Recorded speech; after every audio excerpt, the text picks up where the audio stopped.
Hello, welcome to the Buchla Easel tutorial series. Today we're talking about the pulsar. So we're in yellow mode today, all things yellow. We're going to start off looking at it in free mode, which basically means the pulsar is generating its own signals. It's going to generate these pulses. And the first thing that I need to show you is that they are not instantaneous moments in time. They have a lifetime. They have an attack period and, more importantly, quite a long decay depending on what settings you've got in the pulsar. We're going to see that very shortly. But don't be fooled into thinking that this is just a single moment in time like a trigger. It isn't. I think the first thing to do is to actually hear it, and we can do that really easily by plugging it directly into our oscillator. So now the pulsar is triggering the oscillator 1 gate, opening the gate. You can see the little yellow light coming on here. And now we're hearing it, and we're hearing the natural shape of the envelope of the pulsar. We can also see that mirrored in this light here. I've talked in previous videos about these lights and how important they are in telling you how open a gate is. We're going to deal with that subject in more detail in this video today.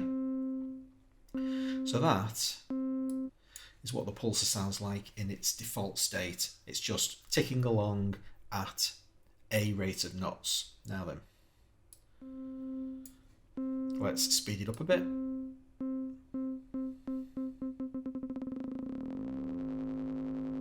You can hear that tone being imposed over the top eventually, because it's triggering so fast, it's actually generating its own secondary tone. And then nice and slow, you can see that it's being held open for a long time. There's no hold phase as such. It doesn't stay at maximum output for any period of time. It's just that the decay is very gentle. Okay, so far so good. This is nice and easy. We've got a repeatable, controllable trigger, and via the yellow pulsar output sockets, we can direct that to any modulation input we want. We just happen to be directing it to the oscillator's amplitude at the moment. Let's get a little bit fancier. Instead of hardwiring the pulsar directly into the oscillator, let's go via the envelope. Now the envelope generator is already in pulsar mode. I've set this up already.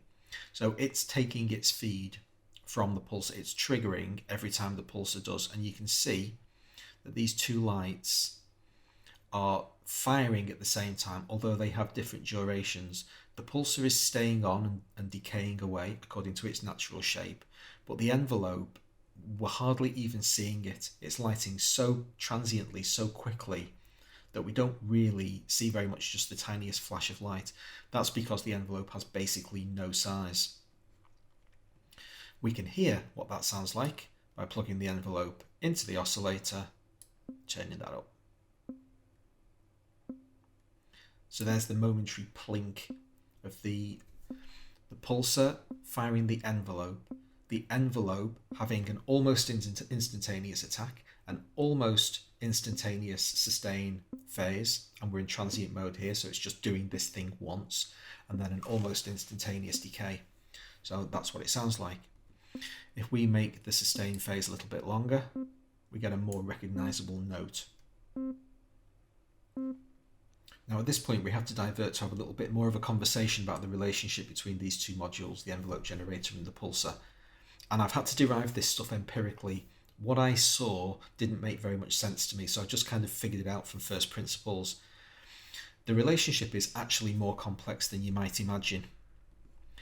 If I get this pulse firing again, everything that we do with the sustain makes sense.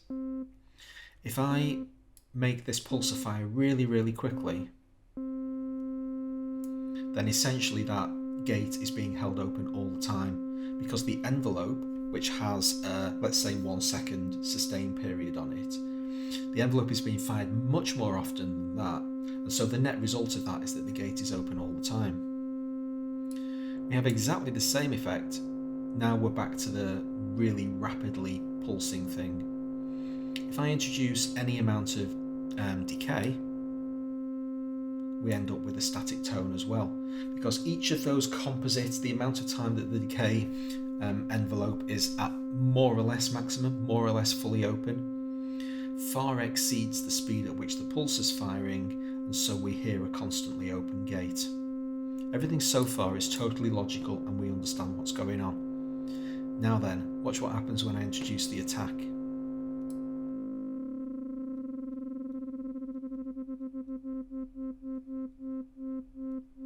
This does not make sense.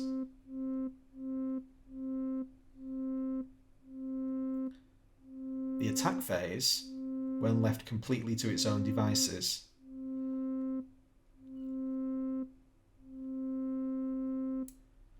basically overrides the pulser's insistent do this, do this, do this, do this set of instructions.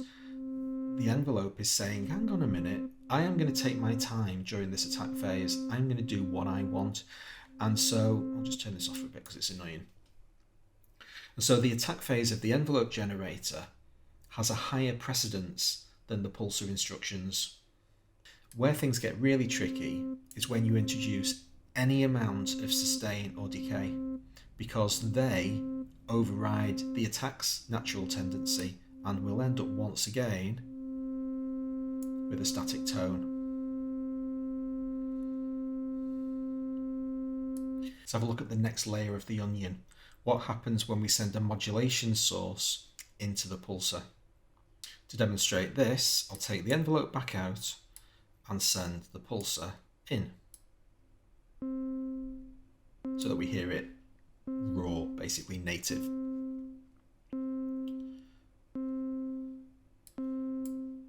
Now let's take an output from the envelope generator, which currently has an attack phase but nothing else, and plug that into the pulsar. What's that going to do?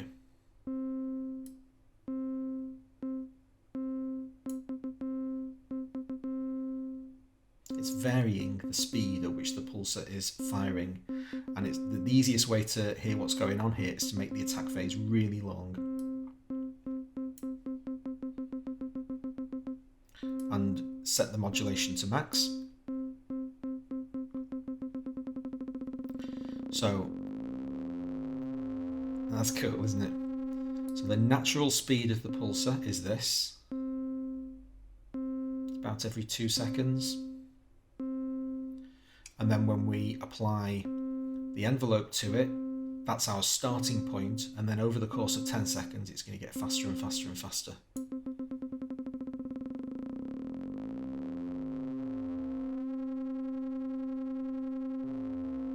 The next option we want to look at is sing. This at first sight doesn't appear to be very much different to free mode. We can still increase and decrease the period of pulsing, but if you listen very carefully, it's actually quantized.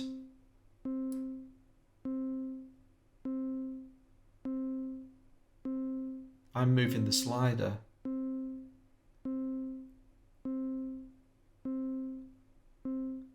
and it's only occasionally that the rate actually changes, so it is linked to the host BPM.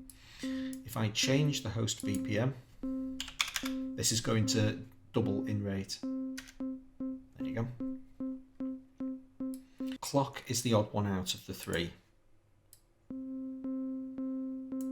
What we're going to get now is a constant rate of pulsing across this entire slider, but you're going to hear a different envelope shape.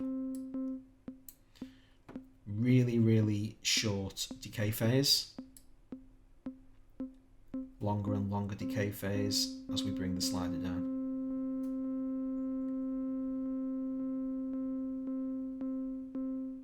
So if we don't have control of the rate via this slider, where do we have control of the rate?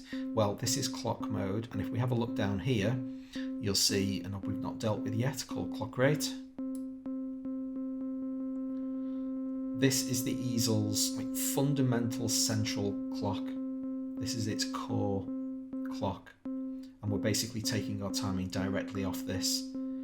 And we can sync that clock to our host if we want. And now we're operating, that says quarter bar, sixths, eighths, sixteenths, and so on and so on. So that is a different method of operation, the ability to control the shape of the pulsar envelope with the slider and the speed with the clock rate down here. Keyboard mode is another beast entirely. Now we don't have any pulses. I've just turned the oscillator up. We should be hearing noise. Well, we're not, and you can see that the pulse is not firing. It's waiting for a keyboard instruction. Let's give it one. Okay, so I'm holding that key down. You can see it on the interface, and nothing exciting is happening. The key is sounding. Let the key go. Job's a good one. Press the note very briefly. We get a very brief note. So what's the pulsar having to do? It's actually controlling the decay rate of the note. If I turn the period down as small as possible, so if I hold the key down, it still plays for the entire length of time. It basically doesn't re-trigger. You can see the pulsar is holding the gate open while I've got the key held down. As soon as I let go, then the decay phase is brutal and cuts the sound off very quickly. So it's the shape of the decay envelope. With a very long period, it extends the length of the decay phase. That's true for both sync and free mode.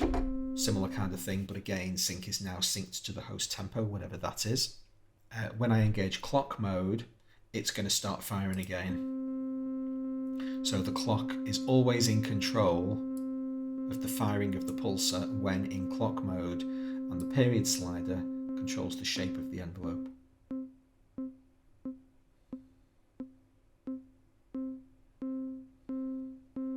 Now I'm going to leave dealing with the sequencer trigger until we deal with the sequencer module. I have to create these delineations somewhere. But other than that, that's the pulsar module dealt with. What might at first have seemed, oh, it generates pulses, how difficult can this be? There are an awful lot of different shapes and speeds of pulses that we can generate with this thing. It's really richly featured because you've got the variable wave shaping that we can apply with these various options, and the combinations of being in sync and out of sync and taking triggers from keyboards.